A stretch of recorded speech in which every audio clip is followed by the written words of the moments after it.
देखो cube root of unity है, हम दो मेथड बताते हैं। जनरली लोग फैक्टराइजेशन मेथड से बता देते हैं और उसके बाद फिर दूसरा मेथड जो कॉम्प्लेक्स नंबर का यूज करके बताना होता है तो उससे नहीं बताते हैं। देखो क्यूब रूट ऑफ यूनिटी का मतलब होता है ये, ठीक है, ये है क्यूब रूट ऑफ यूनिटी। हम इसे सॉल्व करते हैं, ठीक है। यही क्यूब कर दोगे तो ओमेगा क्यू इजकल टू 1, तो omega cube minus 1 is equal to 0। पहला मेथड हम बता रहे हैं, ठीक है, factorisation method. A cube minus B cube पता है आपको, A minus B into A square plus A P plus A is equal to 0, ठीक है। तो ये आपको मिल गया।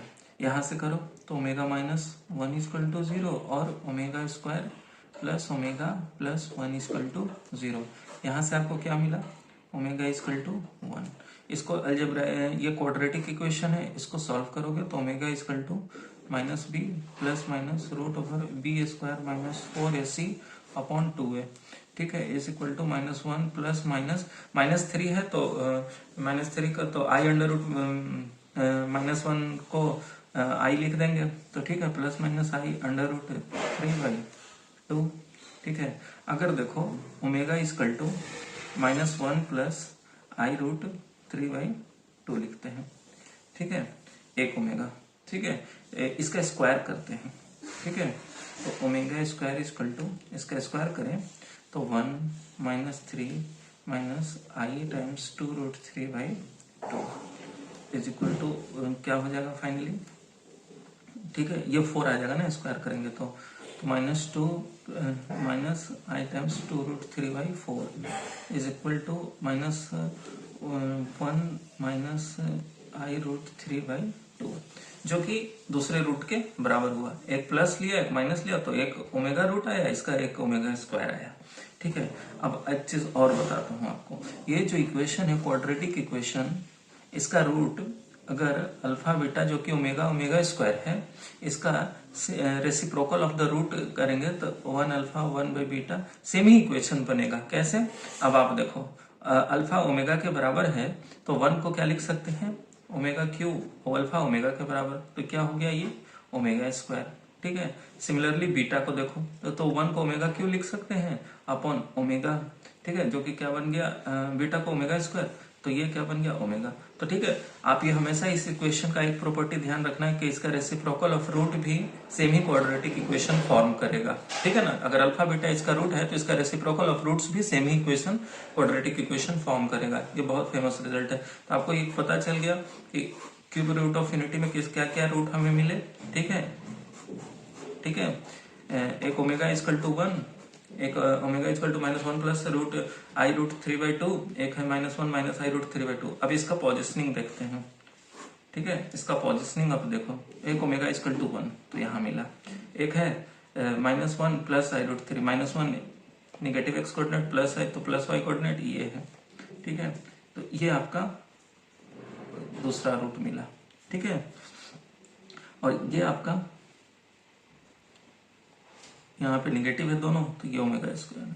ये देखो ये इससे कितना डिग्री पर है, 120 डिग्री पर है, ठीक है। ये इससे कितना डिग्री पर है, 120 डिग्री पर, और ये इससे कितना डिग्री पर है, 120 डिग्री, टोटल सम 360 डिग्री, ठीक है। ये तीनों रूट आपको पता होनी चाहिए और कितने डिग्री पर इक्वली डिस्प्लेस्ड है आपस से, ठीक है। अब आपको हम दिखाते हैं कॉम्प्लेक्स नंबर का यूज करके, ठीक है। अब आप देखना इसे, हमने क्या माना, जो हमारा कॉम्प्लेक्स नंबर है वो क्या है, omega is equal to R E to the I theta है। ओमेगा क्यूब किया तो R cube E to the I, angles add हो जाएगा, E to the 3 theta is equal to 1। अब आप देखो इसे सॉल्व करना है, मैग्नीट्यूड 1 के बराबर, इसका मतलब r cube is equal to 1, this implies r is equal to 1। आप ऐसे भी सोच सकते हो, इस सबका मैग्नीट्यूड निकालोगे सबका 1 आएगा, चाहे आप इसका निकाल लो चाहे आप इसका निकालो या इसका निकालो, मैग्नीट्यूड 1।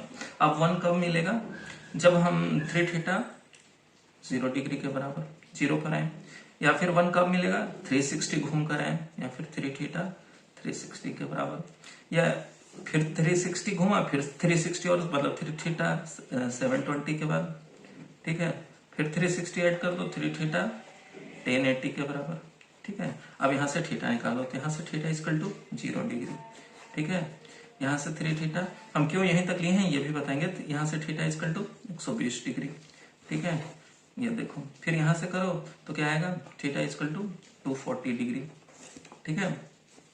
और यहां से करोगे थीटा इक्वल टू 360 डिग्री। अब ये 0 और 360 बराबर होता है, तो इसलिए ये रिपीटेड आ गया, मतलब कि डिस्टिंक्ट में यही 3 ठो वैल्यू रहेगा, इसको कंसीडर न करेंगे। ऑलरेडी थीटा इक्वल टू 0 मिल गया, 360 पे चलेंगे थीटा तो फिर यही आ जाएगा, ठीक है। तो आपको थीटा 0, 120 और 240 मिल गया। मैग्नीट्यूड पता है, कॉम्प्लेक्स नंबर यहाँ रख दिए, 1 एंगल 0 तो 1 मिलेगा, फिर 1 एंगल ए टू दी 120 तो आपको ये वाला ओमेगा मिल जाएगा, फिर 1 एंगल ए टू दी 240 ये वाला मिल जाएगा, ठीक है। तो ये भी आपको तरीका पता होना चाहिए था कि 2 तरीके से हमें मिल सकते हैं। अब तीनों रूट जो लिखोगे ऐसे लिखोगे, 1 ई टू दी आई 0, एक एंगल आपको 0 मिला है, मैग्नीट्यूड तो आपको 1 मिला है सब में, तो ये क्या बन गया फाइनली 1 के बराबर, ठीक है। फिर आप लिखोगे 1 E to the I 120 degree is equal to, finally जो आएगा आपका 1 प्लस आई रूट 3/2 आएगा, ठीक है। फिर आप क्या लिखोगे, 1 E to the I 240 is equal to क्या लिखोगे, -1 माइनस आई रूट 3/2, ठीक है। तो आप इसे फैक्टराइजेशन मेथड से भी आपको पता चला और आपको कॉम्प्लेक्स नंबर से भी पता चला, और कैसे सॉल्व करना है ये भी। इस बार जेईई एडवांस में ऐसे एप्लीकेशन यूज करके सवाल सॉल्व करने के लिए आया था, तो इसलिए मैंने सोचा दोनों तरीका से आपको बताएं।